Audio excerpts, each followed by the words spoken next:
Okay, welcome everybody to our side-by-side interview. My name is Wendy Reynolds, and I'm one of the Facebook admins in our LDS Facebook group.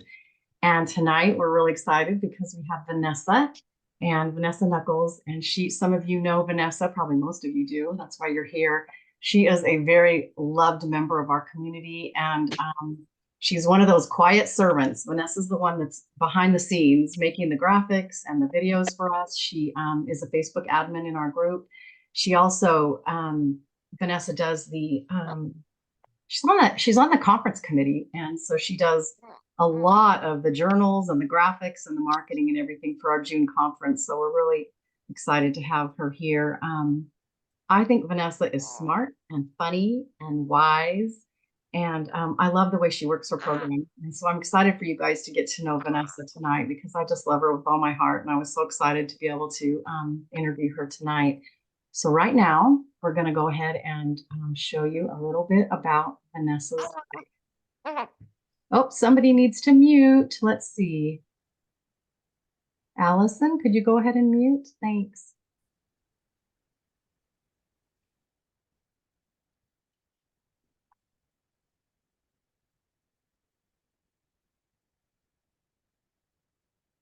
I'm dreaming in dreams bigger than me, taking my time, giving to me, paint my life into a masterpiece,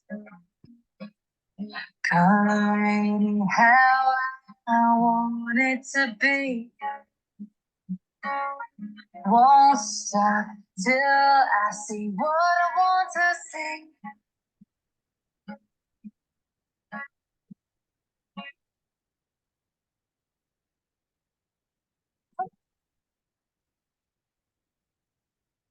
Much more than I feel. I won't stop until I uncover all. Even what I feel, I won't stop until we discover all that's beyond. I'm lying higher. I'm the one. Beating my heart's burn, following the signs. They say I'm getting closer. I'm getting closer.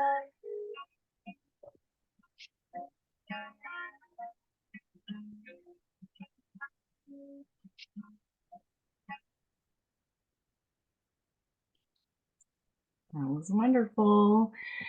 Vanessa has a sweet family. I'm sure you enjoyed seeing her four little cutie pies and her husband, Drew.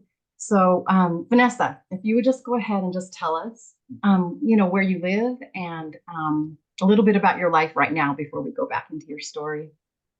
Yeah, I'm originally from Utah, but I've lived in Washington State for the last 10 years near Vancouver. And my kids are 13, 11, 8, and 4 right now. And up until last year, I managed movie theaters for the last 20 years. And then just this last year, I have been building my business and working from home. You are a busy girl.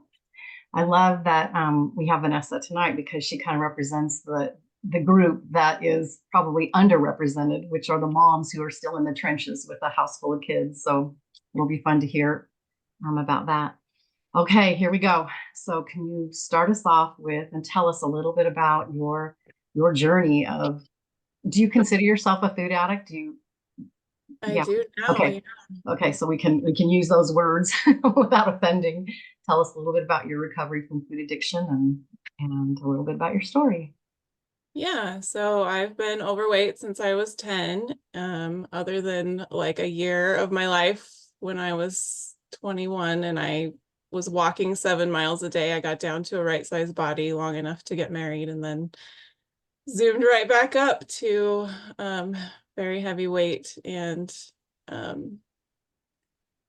after my third child, we decided we wanted one more, but I had a really hard time with her. I had gestational diabetes and she was over 10 pounds, and it was a really hard pregnancy. So I knew that I needed to lose weight, and I tried for about a year and couldn't do it on my own. So I decided to get a gastric sleeve surgery and flew to Mexico for that. And it helped me lose 30 pounds, a whopping 30 pounds. And it was at that point that I knew I was a food addict, because I thought that that was going to cure me for sure. And it didn't. And we knew that we wanted one more baby, and I wasn't getting any younger and I wasn't getting any skinnier. So we just went ahead and I got pregnant. And that was also a hard pregnancy. I also had gestational diabetes that we monitored with insulin injections. And I was 372 pounds when he was born. And the birth went fine, but then after that I had major complications. It's a very gory story that we can tell another time, but I almost died, and from major blood loss, and I'm only here because Heavenly Father wants me to be here. I should not be here. So that was a pivotal moment in my life, and everything changed, and I was completely willing to do whatever Heavenly Father wanted me to do, because I was given a second chance, and I was going to give that chance to him. So one night I was just up in the middle of the night feeding the baby and praying, and I said, Heavenly Father, I will not be able to do whatever it is you want me to do if I don't get this eating under control. So please, I'll do it. Just show me what to do, because I have tried everything. So right after I said that prayer, I was just scrolling through Facebook. It's the middle of the night. I'm feeding the baby, scrolling through Facebook, and I come across a mom's group. And one of the posts in that group was a lady just saying, I have tried everything to lose weight. How do I lose weight? And I was like, well, this is for me. Let me just scroll through the comments. And it was everything. Like, everybody was commenting, have you tried Weight Watchers? Have you tried your thyroid? Have you checked that out? Are you allergic to things? Have you tried just accepting your body? Have you tried moderation and all the things? And then I scrolled past one that said bright line eating, and I read it and kept scrolling. And then I was like, wait, I've never heard of bright line eating. So I went back up, and it was actually a post from Genevieve in our group. But I didn't know her at the time. And she said, read a book called Bright Line Eating by Susan Pierce Thompson. So right then I had cold chills. And so I switched over to my Libby app and looked up the book, and it was available right then. So I checked it out right then in the middle of the night and started reading. And I stayed up that whole night and read the book. I just never felt so understood, as we all know. And so that was the beginning for me. That was in October. So I had the baby in July of 2019, read the book in October 2019. And then I sort of dipped my toes in right away during October, and I made it from then until Thanksgiving. And then I was like, well, I can't do this during the holidays. So I stopped. But then during that time, I had found the Brightest Eaters for the Church of Jesus Christ group. And somebody was forming an unofficial Gideon Games team that was going to start on January 1st. And I was like, well, I can do January 1st. So I joined that, and I came all the way in and sat all the way down on January 1st, 2020. So that's how I found Bright Line Eating. Thanks. I'm going to ask you to kind of back up a little bit then. And what has your relationship been like, with food and food addiction throughout your life? If you want to talk at all about high school or college or early marriage, what's your relationship been like with food? Yeah, I'm a major people pleaser. So everything I do is for everyone else, and the food was for me. And it seemed like the only thing that I got that was all mine. So I used that for emotion. I used it for good, for bad, for everything. Every time I needed a second to myself, it was with food, so that I could feel like my needs were being met. And I thought they were until I had that surgery and realized that they were not helping me at all. So would you be willing to share some of your, addictive behaviors and everything? Some of those things that happen to you, when we hit bottom, I think a lot of us can relate to some of those behaviors. Yeah, working at the movie theater did not help me, and I did that for 20 years, and I worked nights, and so I was at work until 3 in the morning a lot of the time, and the only place open after that was a drive-through right next to work, and I would go there every night at 3 in the morning and get a huge meal and eat it on the way home. And I remember often maxing out my credit card and waiting for payday just so I could get another meal there. And I also remember one night I was driving home from work eating my meal, and it was 3 in the morning, and I got pulled over because I had crossed a line on the freeway. There were no other cars around me, but I had just crossed a line a little bit. So they pulled me over, and the cop was like, "How much have you had to drink?" And I was like, "Sir, I am 9 months pregnant and a Mormon. I've never had a drop of alcohol. I was just taco driving." And um, it was funny at the time, but I look back now and it is not funny. I had never had a drop of alcohol, but I was still doing, addictive things that were causing issues. And it's just, there's a lot of shame. And I was doing it in the middle of the night for a reason, because I don't want people looking in and Right. seeing me at my worst. So, yeah. Did you have to do a lot of concealing and hiding and throwing away, the evidence? I always feel like there's a part two to all of our addictive behavior. Yeah, definitely. I mean, if it was an okay time to eat, like, if it was a Super Bowl or Thanksgiving, then I would just shovel it in and not care who saw. But I was doing that all the time, whether it was Thanksgiving or the Super Bowl or a Monday or whatever. Right. So I would hide during those times, and yeah, I would bury my trash, and yeah, I was hiding for sure. Yeah. All right. Let's switch gears a little bit. I know that there are many people in this community that struggle with depression and anxiety, and I was hoping that maybe you'd be willing to talk about a little bit about that tonight with us, because I know that's been a big part of your journey and your story. Yeah, so I've had clinical depression ever since my daughter was born, so 8 years ago, 8.5. And I take medication for it, but and that helps, but it doesn't completely get rid of it. And so, on the bad days, every task feels like you're pushing a piano through a tar pit. Like, it's just hard. It's so hard. And I call it being in the basement when I'm on those bad days. And each step out of the basement takes like an insane amount of mental work before you can even like move your body. You got to do all that mental work to push yourself up. And being bright helps a lot. Um, if I'm not bright, it's nearly impossible to get bright during those times, if not impossible. So that's a huge incentive for me to stay bright. And when I am bright and I have those down times, my brightness puts like a landing halfway down the stairs, so I don't fall as far. And it's much easier to get out when you're only halfway down.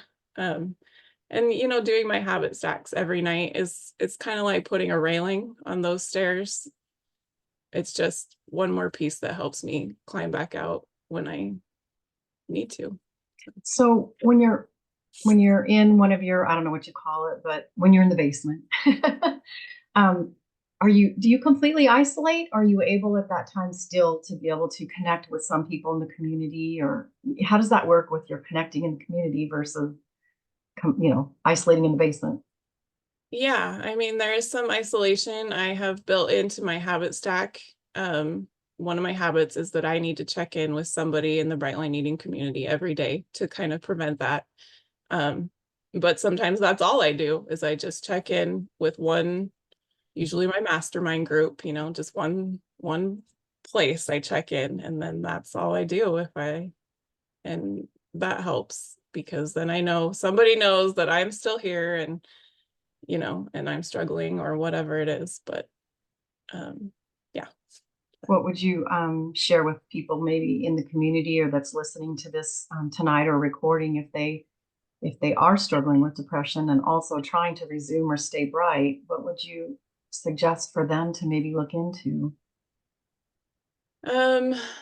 So we have the bunny slipper term, right? And bunny slippers for someone who's depressed, or at least for me, is I put on my bunny slippers, but I also put on my rattiest pair of ugly leggings, and I put on my comfiest sweatshirt, and I don't shave my legs, and I don't fold the laundry, and I don't do anything that I don't have to do, right? And but being bright is one of the have to do's.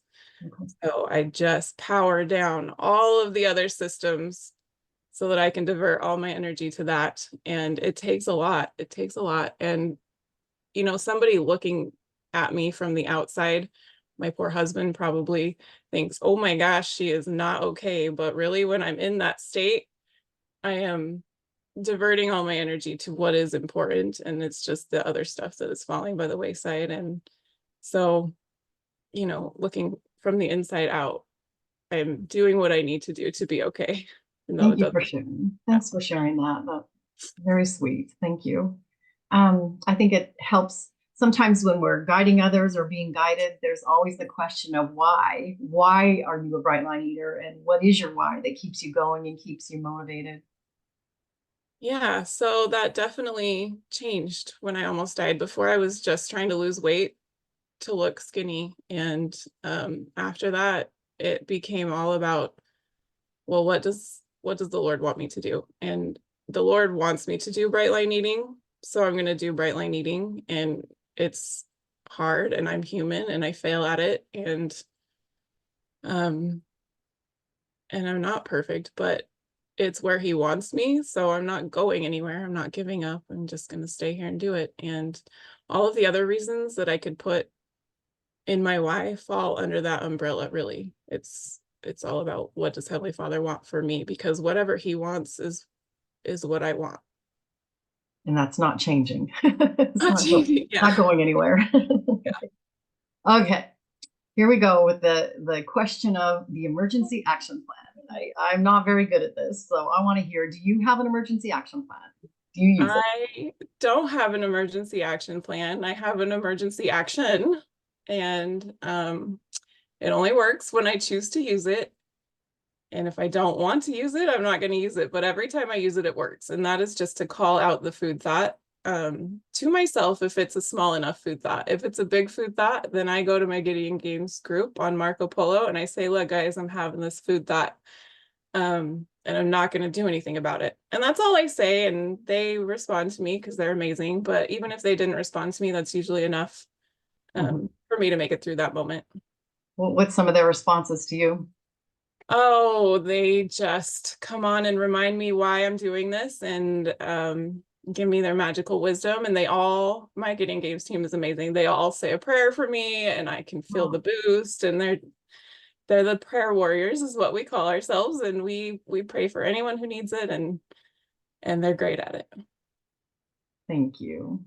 All right, let's get to a practical side of things. This is something that I always want to know. So, Vanessa, you're very busy. You're in school for computer design. Wait, what's it called? Computer programming. Computer programming. Vanessa has her own business. She has 4 kids and a marriage and callings and works in the temple. She's got a lot going on. And so, take us through your day, your food, your habit stacks. How do you do you? Yeah, so that's been a journey trying to figure that out. But I had to really let go of some thoughts that I just thought were gospel that really weren't. Like, I don't need to provide a meal for my family. I just need to give them the components of a meal. They can put it together. I don't have to do that for them. So in the mornings, I do make them breakfast and get them off to school. And then I eat my breakfast after that. I do things backwards from what I've heard a lot of other moms of littles do. A lot of other moms say that they eat first, but I eat last. And it's because I know myself. And if I do not get that time to sit and enjoy my food, then the food thoughts are going to be chasing me all day long. I need to enjoy my food while I'm eating it so that I can let it go after that. And so I have a rule at my house, and everybody knows it, that nobody gets to need me while I'm eating. whatever their emergency is, it can wait 10 minutes. And I get to sit in my spot and I get to eat my food. So during dinner, I will make dinner. We'll have dinner together as a family at the table. And while they're eating, I'll read scriptures or just ask them about their day or whatever. And then when they all get up and leave, then I eat my food. So, and then I also, if anybody needs lunches for the next day, we make those after dinner and have them in the fridge ready and waiting. So that helps cut down on the chaos the next day. Yeah, so I just make sure that there's plenty of good food. Grocery pickup is like the bomb. If you have not discovered that as a mom of littles, just do it. You won't regret it. But I make sure there's food in the house. Like even my 4-year-old can find a cheese stick and some fruit and a cracker and put it together and make himself a meal as long as it's there for him to find. So What about just the timing of your, with school and your kids and callings and the temple? How do you just take it a day at a time, or do you look at a week at a time? Like, how do you, yeah. so I have an amazing guide who has tried to get me to schedule my meals, and it just is not something I'm capable of doing right now. I can't. My days are so unpredictable with the kids. And so yeah, I just have to take it a day at a time and look at my day ahead of time and figure out when each meal will fit in. And I do food prep my lunches because I know that that's my trouble spot every day. Is I'm not going to break at breakfast, I'm not going to break at dinner, but I will break at lunch if it's not prepared or if I don't have the ingredients on hand and have to run to the store. I'm not going to do that at lunchtime. That's my busy time. So Okay. that's the meal I prepare ahead of time. All right. Okay. I want to hear, I'm sure everybody else does too, a little bit about your Bright Line Eating journey. Tell us maybe about your connections, Getting Game, Mastermind Group. Do you guide? Do you have a guide? Just, are you an introvert, an extrovert? Like, just tell us about your support and your connections. I'm an introvert that everybody thinks is an extrovert. I don't know if that's a thing, but um, I so I started my journey out with just the book and an unofficial mastermind group. I was not a subscribed member, and that worked great until it didn't. And then after my first break, I had to, well, it was like 6 months after my first break, and I realized I'm going to keep breaking. I need more. And that was about the time that the Bright Ticket thing came out. And I had mentioned on Marco Polo that I wished I could do it, but I couldn't afford it. And so my Gideon Games team went behind my back and bought me a 1-year subscription to the plan. And What a gift.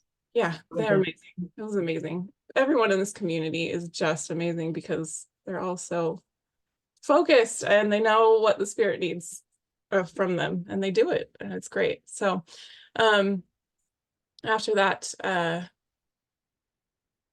was a subscribed member, and then I have a mastermind group, I have a guide, I have a Gideon Games team, I'm part of the conference committee, the Facebook admin group. Like, I keep PLE in my life as much as possible. Yeah. Awesome. Love it. Okay.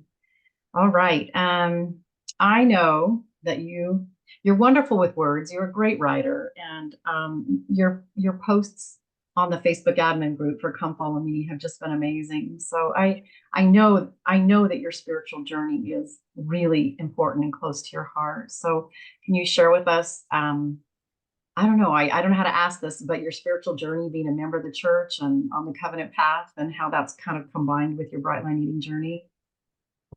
Yeah. I'm so grateful for I'm just grateful for the experience of almost dying, because honestly, it has changed my life in so many ways. And I've learned to have a lot more compassion for myself, especially in the food addict part of my journey. And we really are just spiritual beings having a human experience. And I look at it like this food addiction, it's just a test in the class of life. And you might fail it, but you can take it again.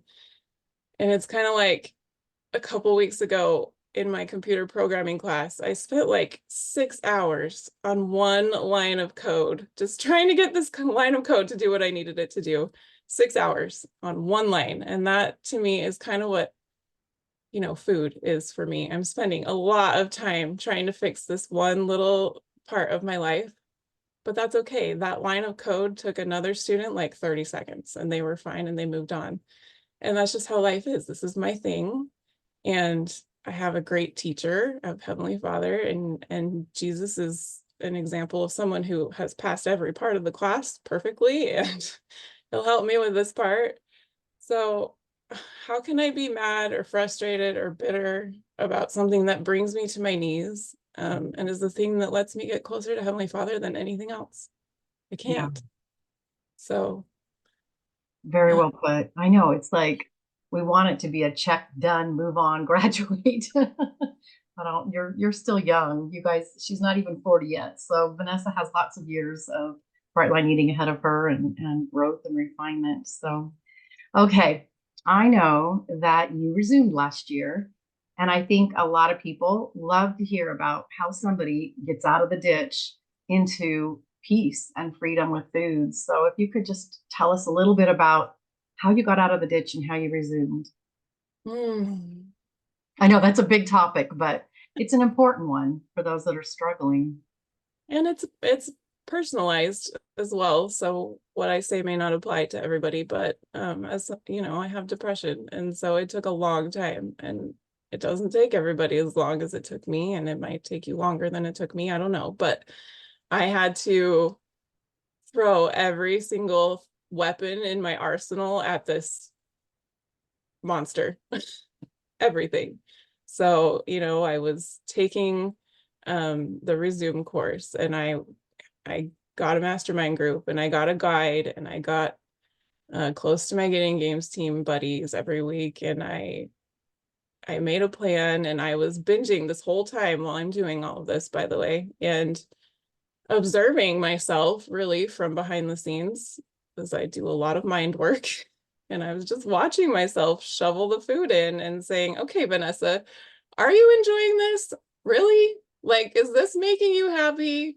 Is this really tasting how you thought it would taste? Does it feel how you thought it would feel? Did it solve the problem you were trying to solve? Or did it make the occasion happier that you were celebrating, or anything like that? And I'm just asking all these questions and doing all of this research, um and throwing all of these weapons at this thing until I was ready to jump back in. And one of the things that really helped me this time was joining the Beth's $200 or $50 group, that you pay $50 and you get it back at the end if you were bright. And I checked everything I could at that. So she lets you get up to 4 shares per person. So I threw $200 in the pot, and I was like, I cannot afford $200 right now. I do not have this money and I need it back. So that kept me bright all the way through the holidays. And I knew, though, that I was only surrendered $200 deep. Like, I was waiting for the end. I was waiting. And luckily, they started another contest the exact same day that one ended. So I didn't have any breathing room. And really, that helped me, get behind the addiction enough that I could push through and be more than $200 deep. And I'm still working on that, but for now, I am where I need to be. So how do you feel right now, today? Like as you're talking to us tonight, how do you feel? Yeah, so that contest I think ends today, although I'm not entirely positive. I haven't checked, but I'm not like waiting over here off screen with some big plate of NMF to dive into at midnight.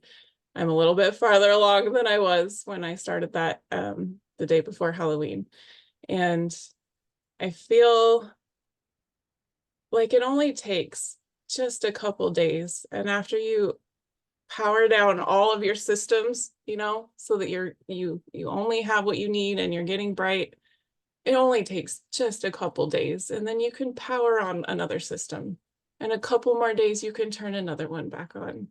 And by the time you hit 20 days or 21 days, maybe 3 weeks, we'll say 3 weeks. By the time you hit 3 weeks, like, you're good to go. And it's not hard anymore. And you just have to stay vigilant. And at least for me, that's how my experience went. Yeah, you're so cute. So how has it affected your relationship with your husband and your kids? I mean, would you say, the October monster that was filling everything and eating everything to now calm and peaceful and um Yeah. yeah, how does that affect your family life? Well, Wendy, I'm learning that Heavenly Father knows a lot, a lot more than I give him credit for knowing. And he knew that I wouldn't need to be bright for this stretch of my life because I am facing a lot of family challenges with my kids right now. And he gave me everything that I needed to be bright before I needed it. So he'll do the same for everybody else. And it's affected my marriage in a good way. My husband is super supportive. He does not do bright light eating unless I am willing to cook everything for him, which I'm not. So he doesn't do it, but he is very supportive of me. He'll move. Um, he'll hide NMF or he'll throw it away for me if I ask him, or he'll eat it outside of the house if I ask him. Most of the time I don't need him to, but sometimes when I'm feeling tempted, I do, and he'll do that. So Yeah. to answer your question, I kind of got off track. No, you did. Thank you. I think all of our relationships definitely heal with bright days, and especially back-to-back bright days. I love the way you work your program. I know you probably everyone on this recording knows that Vanessa makes these amazing journals.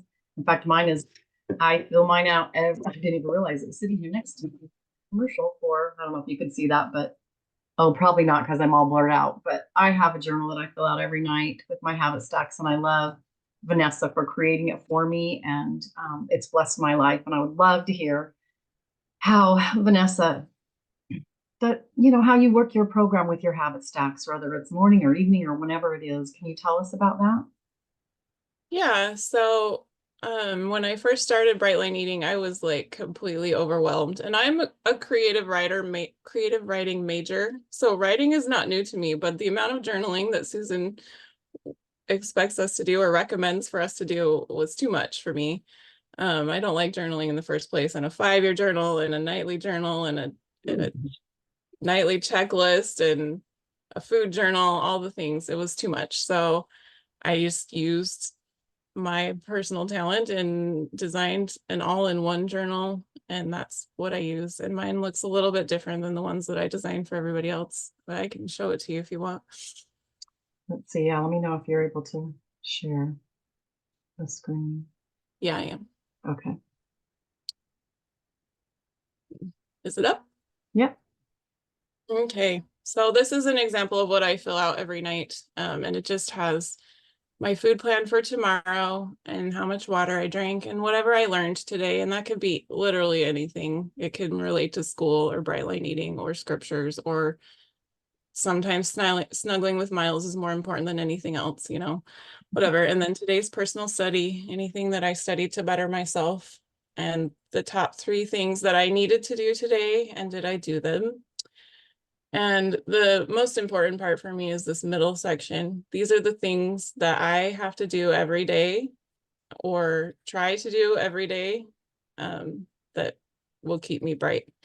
And it's not so much the doing of them as the reporting on them every night. For some reason, that's like magical, and it helps me stay bright because it keeps them fresh in my mind, and I'm working on them all day. Like I said, I don't schedule any of my habits because I can't.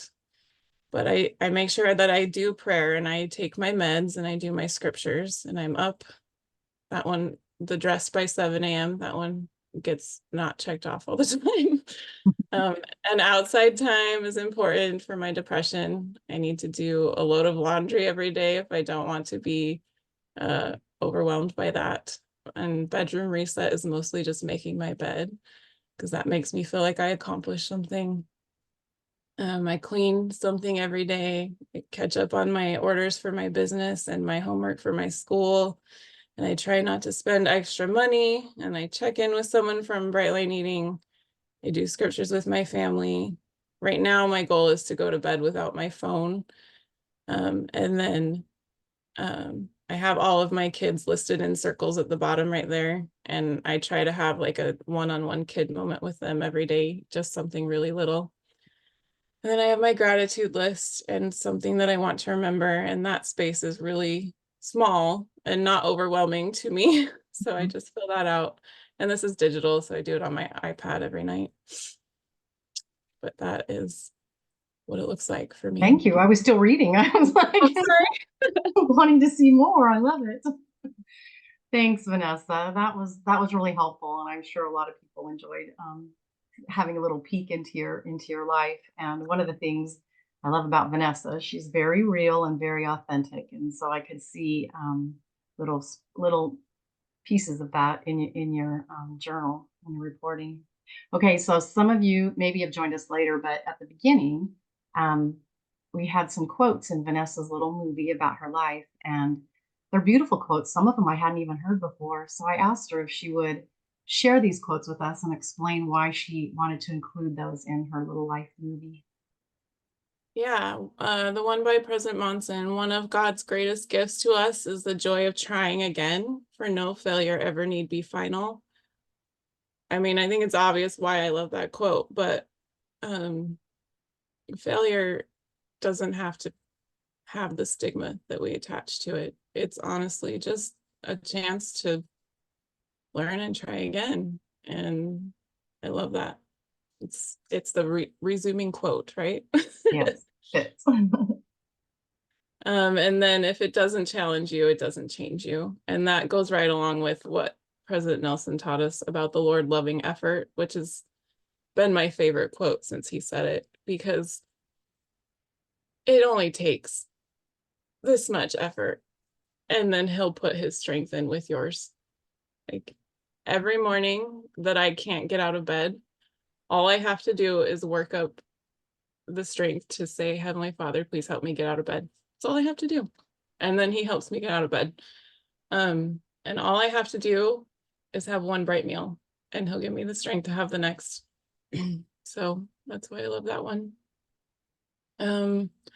Somewhere there's a past you overflowing with so much pride, looking at how far you've come. And I just love that shot of me with all of my selfies, because that girl at the very beginning, she's the one that was up in the middle of the night, not having slept, feeding a baby, and was willing to be better than she was. And because of that, we get the girl at the other end of the pictures. So I'm really grateful to her, because she was probably stronger than I am now just to get that far. And look at what the Lord has helped me become. So and then the last one by Heber J. Grant was, that which we persist in doing becomes easier for us to do. Not that the nature of the thing has changed, but that our power to do has increased. Bright line eating is hard. It's hard when you first start. It's hard when you're 1,000 days in.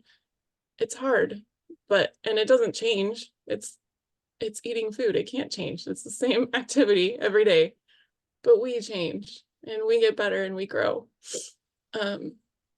Because we're given that power to do that when we seek it.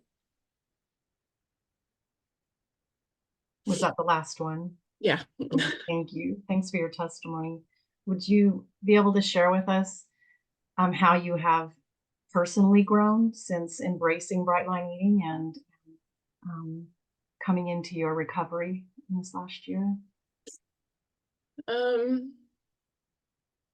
Be easier to say how it hasn't changed.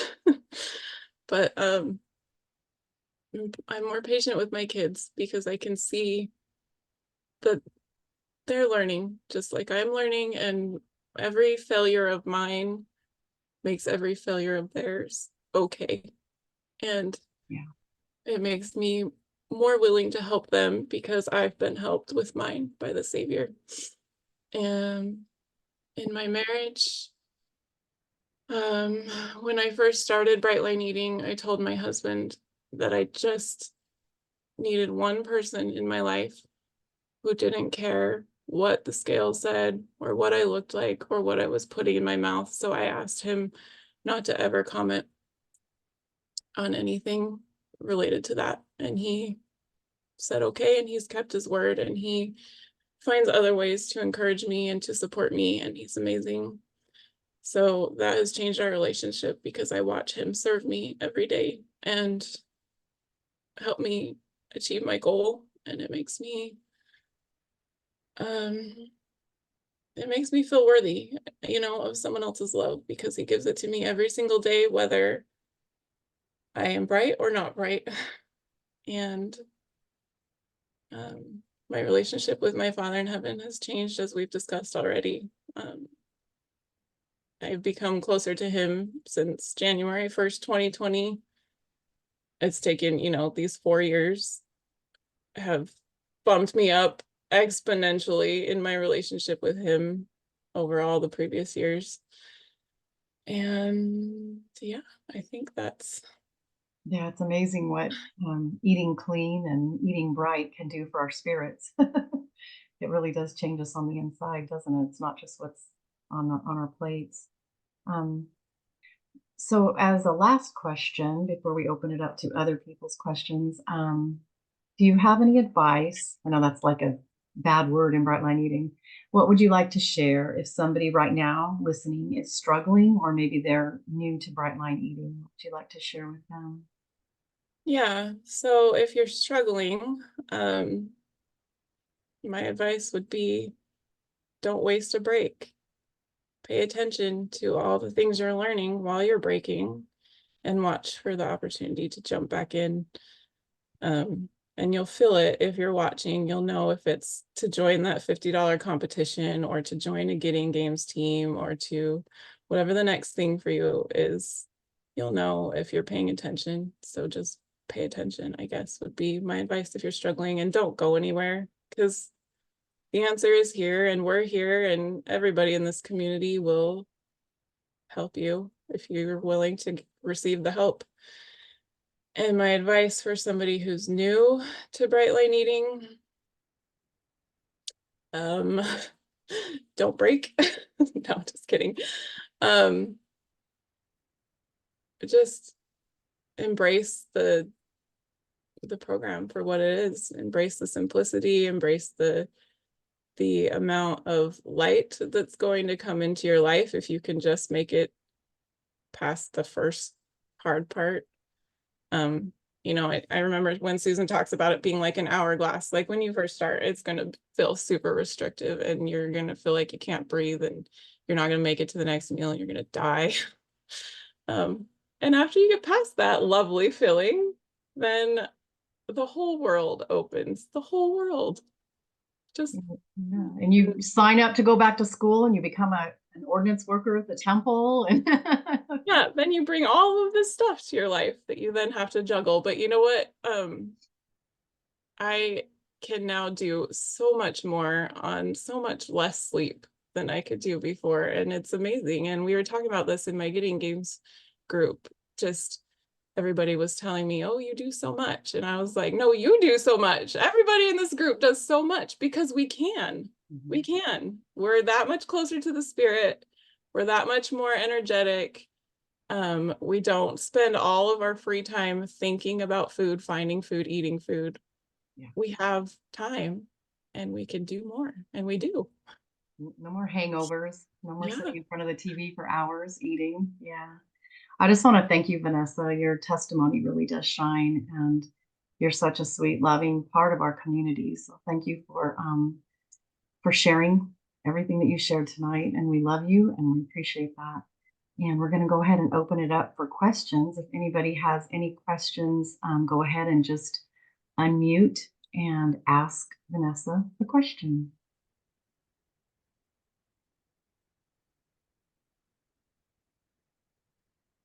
I can't see everybody on my screen, so I can't see. Vanessa, this is Karen DeBow.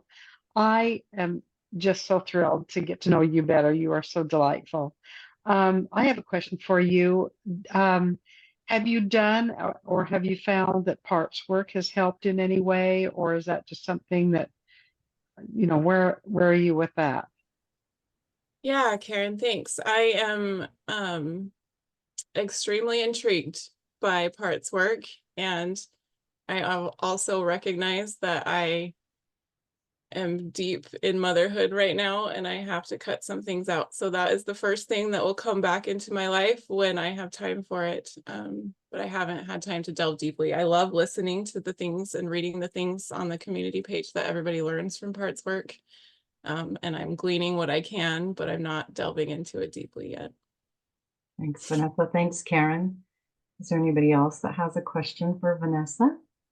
Let's see, how many are there of us in here? Looks like there are about, oh, there's 20 of us here, so I'm sure somebody else might have a question for Vanessa. I have a question. Go ahead. I want to hear what is your very favorite thing to do that has nothing to do with anything other than just taking care of you. I love to design. I know it's a shocker. Just sitting at my computer making something look better on the screen brings me much joy. That's awesome. And you're Thanks. so good at it. I love your designs, your graphics. Anybody else have a question? I wanted to ask something. Go ahead. I love that you're under 40 and you're doing all this, that you have so much of your life ahead of you. I'm just turned 60 and I've been fighting this this battle for decades, like since I was 11 or 12. Like you said, you were about 10. But I wanted to know, what kinds of activities are you able to do now that you couldn't do at such a high weight? And how are you enjoying that? Yeah, we didn't really talk about this, but I am still at a high weight. So I started Brightline eating at 365 pounds and I'm currently at 265. So I'm still pretty heavy, but I can do a lot more than I could. I have a lot more energy. Just sitting on the floor to play marbles with my son it's not an emergency anymore. I don't need. I hear you. Yeah. And I haven't started exercising a lot yet, but that is also something on my list to do when I can. And I have a secret dream that will not be secret anymore because I'm about to tell it to you. That I want to lead a fitness class someday. And I don't know why, but I feel like I will have arrived when I can do that. That just sounds amazing. I love that. Oh, everybody knows. It's not a secret. Yeah, I'm glad you put it out there into the universe. And Allison has a new little baby she's holding right there. I can hear that sweet little baby. Thank you for I didn't know if you were still, there you go. Oh yeah, he's about 1 month old, my grandson. Oh, congratulations. Very sweet. All right, we'll take one more question. Somebody from your Getting Games team. It looks like a lot of your Getting Games team is here. So who wants to ask Vanessa a question that you probably already know the answer to because you already know Vanessa really well?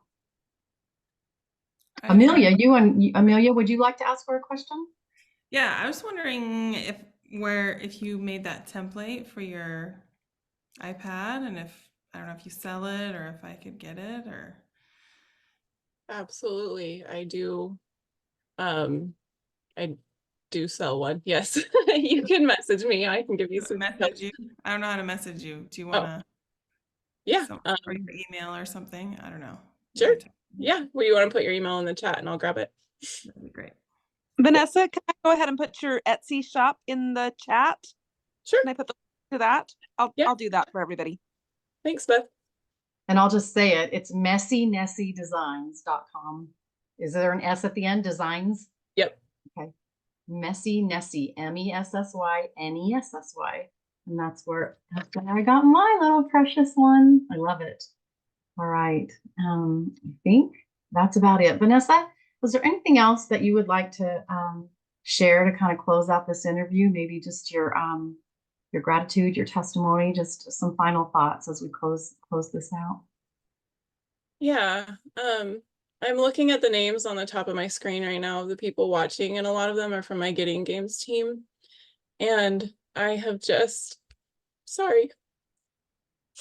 I didn't grow up with sisters, and I have 13, thanks to my team, and they're amazing. And I'm looking at all of the, or thinking of all the service that they've given me.